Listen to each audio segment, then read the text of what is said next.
Hi y'all. It's July 3rd, 2023. Not 1997. It's not 19 This is 1997. Well, I look different, that's for sure. A little bit different. Uh July 3rd. It's a Thursday in 1997 and it's in my mind it's the last chance where Steve might come back and say goodbye to me after leaving without saying a word to me, leaving where I worked at IMM in Westchester. We worked together in the graveyard for over a month now. And he just vanished. And I knew he found something really, really good. I knew that for sure. There was no question in my mind because he had been at this place, Intermedia Marketing, IMM, for over a year and a half, working minimum wage, no benefits, and long hours too. He was working long hours too, but it was no pressure either. That's the nice thing about minimum wages. There's no pressure. Unless somebody starts giving you a hard time, then you just leave. Go find another minimum wage job. That's part of the understanding of minimum wage is that the employer should know that there's a good chance their employee is going to be moving on, so you try to hold on to them at minimum wage as long as they can. IMM did it that way. Saturn dealership did not do it that way. Anyway, yeah, so it's July 3rd. So it's a Thursday in 1997, and it's the last night. I'm thinking maybe he'll come back and say goodbye to me tonight, but I'm lost any belief that that's going to happen. And then after he doesn't come back tonight, in my mind, he's gone from my life. Really, what I should have done was hired a private detective. I'd have paid up to $500 or even more to find out where he went because I knew it was good. I knew that. And my stated goal when I walked off the UPS job 6 months before was I want to sit on my ass. I was like, the physical labor thing was done with me. And I said out loud to myself, I want to sit on my ass in front of a computer and talk to people on the phone. Okay, well, that's what I was doing. Although the opportunity at Bell Atlantic was going to be the same thing, but man, was the money going to be different? Was the profile of the work I had to do totally different? I'm becoming an account manager, taking care of up to 600 accounts that were designated for me. And they had trouble with that too. That's another matter where accounts would overlap from one account manager to the other. It'd be a big opportunity. And one of them had to bow out. One account manager had to bow out if there's like 2 claims on an account. Anyway, that's besides the point. At this stage, I'm good. I'm thinking in August I'm going to be enrolled at Chubb Institute and I'll learn how to program. And I'll tell you what, I could have done very well with that, but not as fast. The turnaround would not have been as quick as what actually happened. It's just. Oh God, I can never repay God for the beautiful, miraculous. And I use the word miraculous because that brings God into the mix. I have plenty of initiative, and I'm completely proactive in what I'm doing and trying to get my career path back on a track somehow.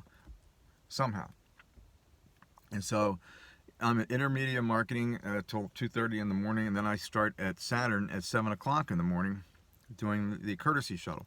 But there's no pressure on either one of those jobs, which is, I just love that.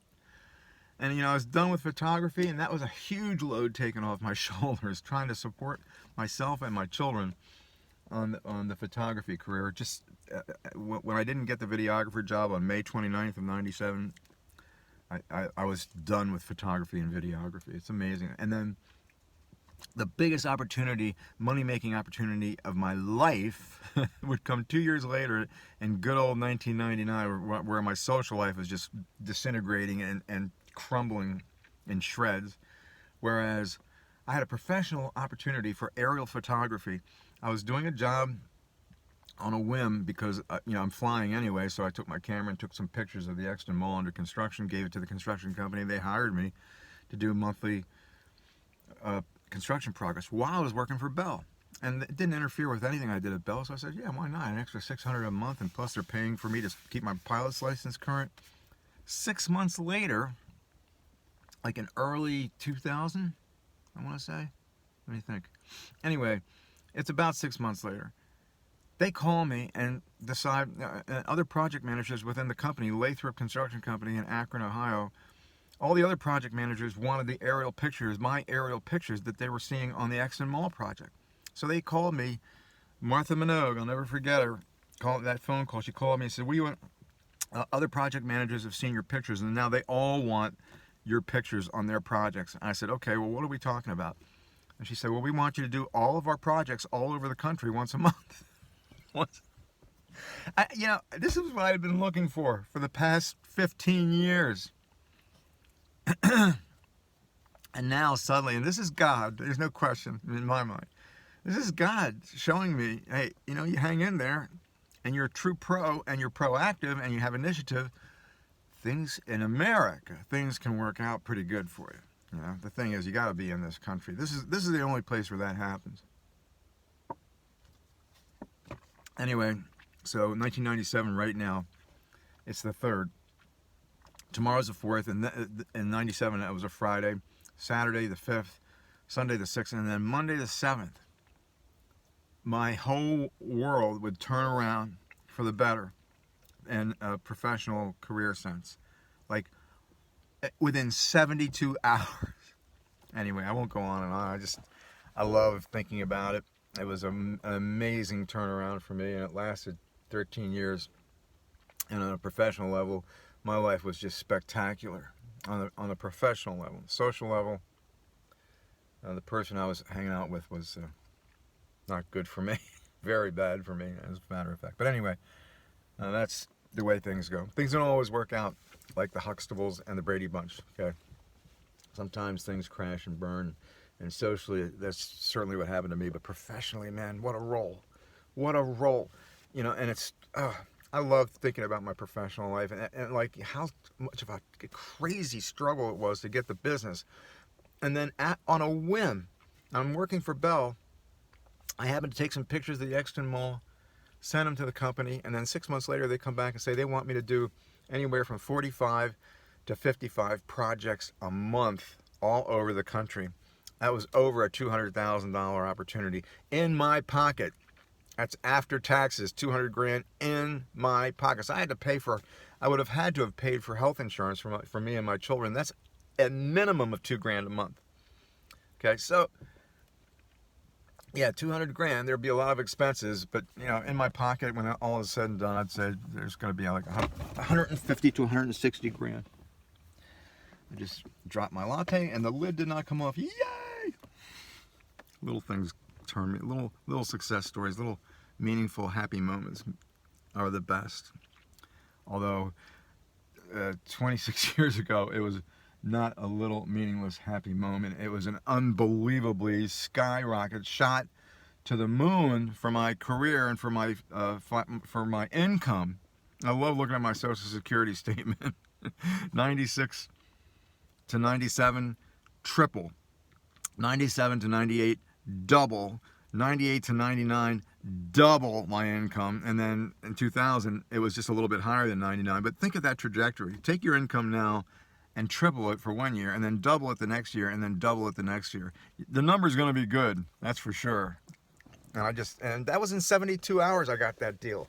With 6 weeks of paid training, get the hell out of here. That's just impossible. Thank you, God. Thank you very much. I think God rewarded me because I was trying so hard, having some initiative. I treated my ex-wife like a decent human being, which, she deserved. A lot of guys are really bitter and miserable on the kind of breakup that I had, but for me, I realized it was necessary. It was just, I'll never accept the pain and the heartfelt agony of having my children taken away from me, and I'll never get over that. There's several things I'll never get over. Fatso throwing a bucket of shit in my face, losing my children to my ex-wife. She was a loving mother, though. I'm not gonna trash talk her, although it'd be easy to do that. It's easy to trash talk anybody if you want to. Anyway, She loved her kids, but she struggled with addiction, and the demon of addiction can be a true demon from hell. It really can be. And I hope she, is working it out. Anyway, peace, y'all, and happy 4th.